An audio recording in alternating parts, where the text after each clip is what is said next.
This Blender 2.5 video briefly explains how to organize your workspace using the panel-based interface introduced in this version. I'm going to explain by doing, and I'm only planning to cover the essentials. So, here's the default interface for Blender 2.5.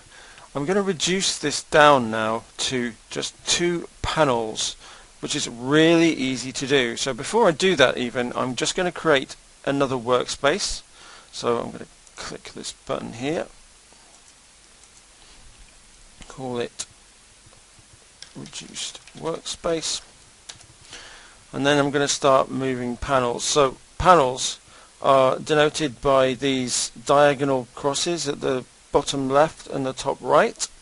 So I'm just going to collapse panels, which is really easy to do. I just click on one of these items, these diagonal marks, and drag down. You'll see it's now indicating that it's going to replace the panel beneath it. So that's all of those other panels gone. I can only replace panels that are the same size. So at the moment, for instance, I can't do the same this way, but I can take this main panel and replace the panel underneath it. Now I can do that another way. You see at the moment I've dragged up and it's saying it's going to replace the top panel. I don't want to do that. I'll drag down instead. So an up-down motion, got rid of that one. And now finally one more panel to go. Done. So now I'm down to my 2 panels, which is the info panel at the top and this main panel. Now the features of a panel. The panel has regions, so you see this splitter bar here that separates the 2 regions. I can actually hit F5 and move the region, swap it from side to side like that. Another thing you'll notice as well on the panel is sometimes you'll have these little plus symbols. What that means is that there's some information hidden. So you see I've clicked on that little plus and now I have another region on the screen, and again I can F5 to move these things from side to side. If I don't want to see that anymore, I can just drag it off, and the same with this one here.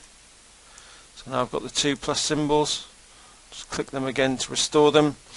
Any panel you can change what you see. So for instance, I can change this to a dope sheet or an outliner. If I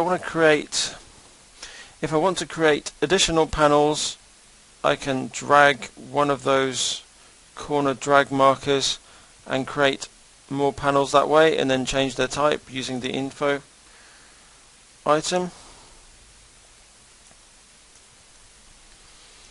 So for instance, I've done that. I can maybe move this one, make it a timeline. So as you can see, it's pretty flexible.